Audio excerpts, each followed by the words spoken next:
Most of man है ना एक गलत क्वेश्चन को पूछता है कि क्या मुझे अरेंज मैरिज करना चाहिए कि क्या मुझे लव मैरिज करना चाहिए। लेकिन मेरे भाई ये है ना सही क्वेश्चन है ही नहीं। सही क्वेश्चन क्या है पता है? क्या तुम हैंडल कर सकते हो कमिटमेंट को, प्रेशर को, रिस्पॉन्सिबिलिटी को, इमोशनल चेंज को एंड लॉन्ग टर्म रियलिटी को। एंड इनमें से मेन सवाल तो ये है कि इन सारी चीजों में तुम्हें अपने आप को खोना नहीं है। एंड आजकल बहुत सारे लोग है ना एक ही एडवाइस दे रहे हैं, एक ही एडवाइस कि है ना एक ट्रेडिशनल लड़की देख के उससे शादी कर लो। कुछ लोग बोलेंगे जस्ट प्यार है तो शादी कर लो।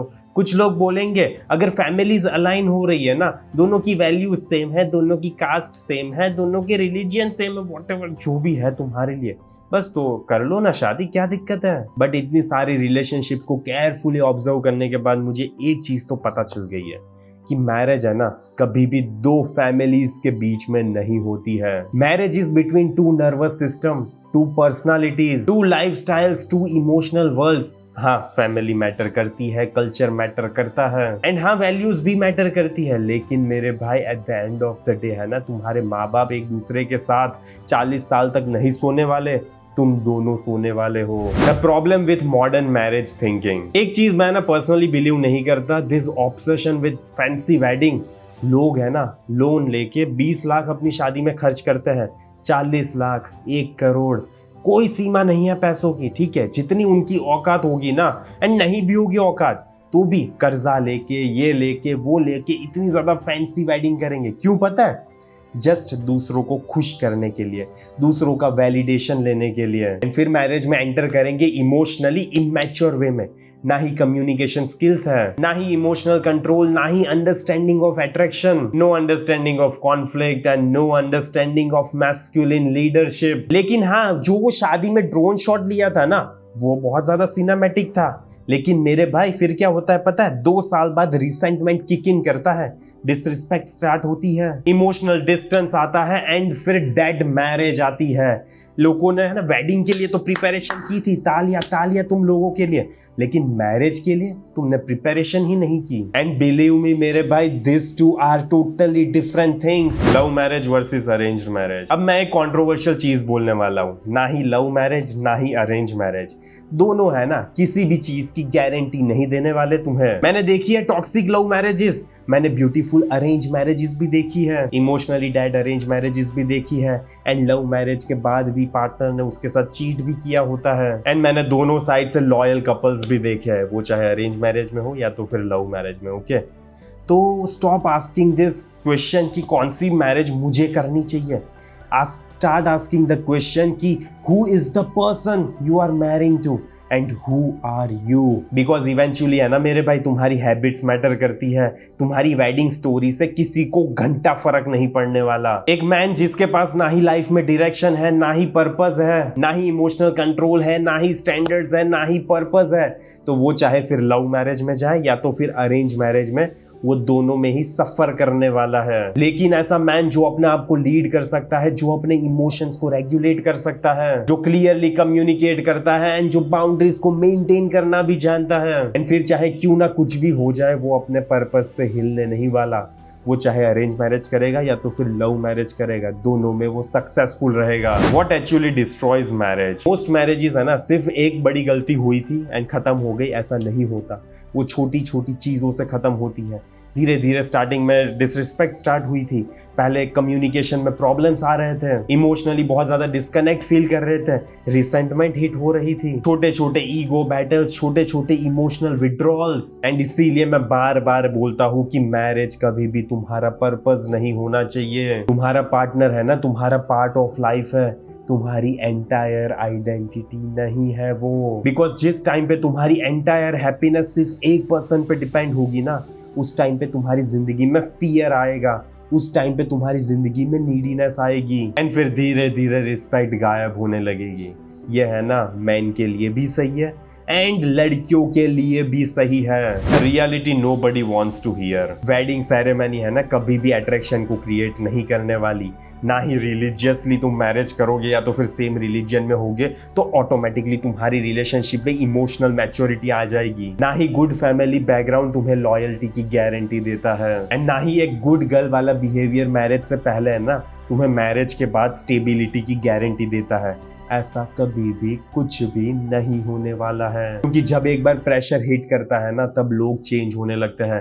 तुम्हें अगर रियली में कोई पर्सन कैसा है ना वो देखना है ना तो वो तुम्हें पता चलेगा कि स्ट्रेस की सिचुएशन में वो पर्सन कैसे सिचुएशन को हैंडल करता है, रिस्पॉन्सिबिलिटी के टाइम क्या सिचुएशन होती है, कॉन्फ्लिक्ट के टाइम क्या सिचुएशन होती है, बोर्डम के टाइम क्या सिचुएशन होती है, रूटीन के टाइम क्या सिचुएशन होती है, इमोशनल डिस्कम्फर्ट के टाइम पे क्या सिचुएशन होती है। इन सारी चीजों को भूलो मत। इसीलिए सिर्फ इस चीज को ढूंढना बंद कर दो कि क्या ये लड़की वाइफ मटीरियल है या तो फिर नहीं है।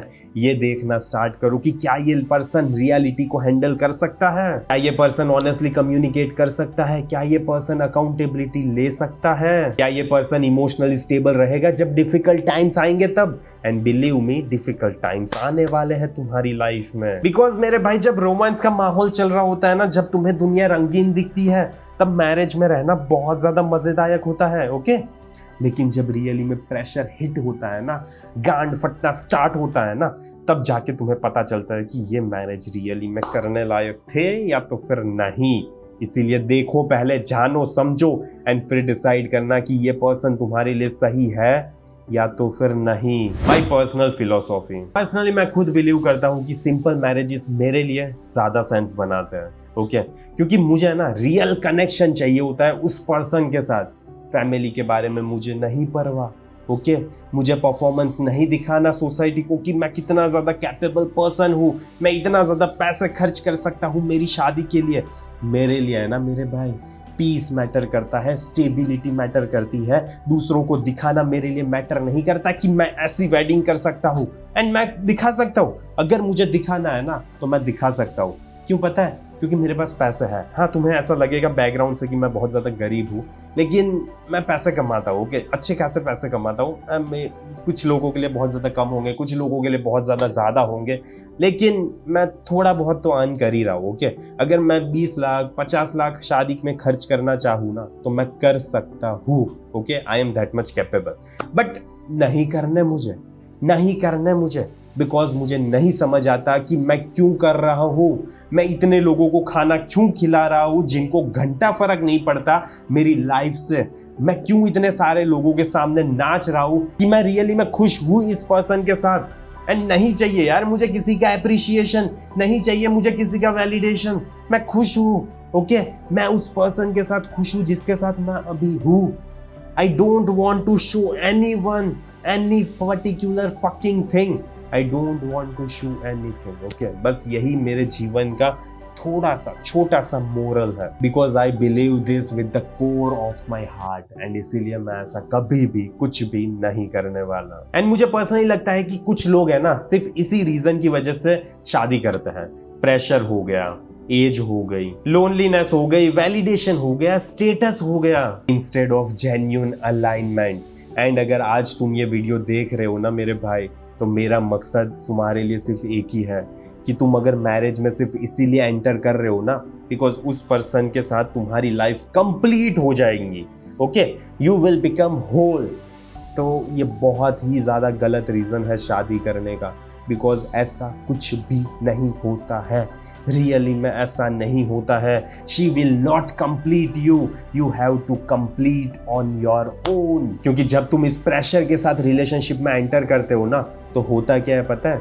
रिलेशनशिप डिस्ट्रॉय हो जाती है। एंड मैं बस ये चाहता हूँ कि तुम ऐसे पर्सन के साथ शादी करना जो तुम्हारी लाइफ में पीस लाए, जिसके लिए तुम सिर्फ एक इमोशनल सर्वाइवल सिस्टम ना हो। ओके, एंड ये कोई मैटर नहीं करता कि तुम तुम्हारी शादी में कितना ज़्यादा खर्च कर रहे हो। ओके, मैटर ये करता है कि जब रियलिटी हिट करेगी ना, जब गांड फटना स्टार्ट होगा ना, तब भी तुम दोनों एक दूसरे की रिस्पेक्ट कर पा रहे हो या तो फिर नहीं कर पा रहे। यही मैटर करता है।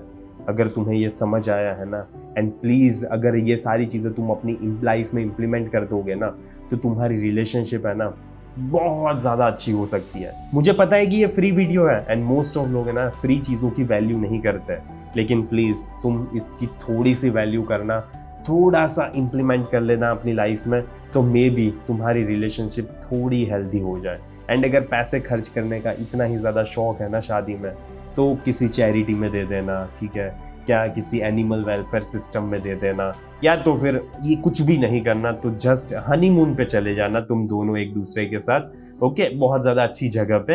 एंड वो पैसे अगर कुछ बच भी रहा है फिर भी, तो सेविंग्स में लगा देना, ओके, क्योंकि सेविंग्स काम आएगी, आज नहीं तो कल, जिंदगी का कोई भरोसा नहीं है, ओके, तो उसमें लगा सकते हो तुम पैसे। बाकी प्लीज़, ओके, लोगों को खुश करने के लिए एंड एक दिन के राजा रानी बनने के लिए शादी मत करो। इतना ज़्यादा खर्चा करने का कोई सेंस नहीं बनता मेरे हिसाब से। बाकी तुम्हारी पर्सनल चॉइस है, तुम अपनी लाइफ में जो करना चाहते हो वो करो, बस थोड़ा सा खुश रहना। एंड वो पर्सन तुम्हारी ज़िंदगी में खुशी नहीं देने वाला, तुम खुद अपनी लाइफ में खुशी ला सकते हो, तो चूज़ करना कि तुम खुद अपनी लाइफ में खुशी लाओ। इसी के साथ मैं इस वीडियो को समाप्त करता हूँ। मुझे आशा है तुम्हारी लाइफ में थोड़ी सी वैल्यू प्रोवाइड हुई होगी। तुम्हारे ओपिनियंस, तुम्हारी वैल्यूज़, तुम्हारे मोरल्स, तुम सारी चीज़ें कमेंट कर सकते हो कि तुम्हारा क्या ओपिनियन है, ओके। बाकी टाटा बाय बाय, सी या।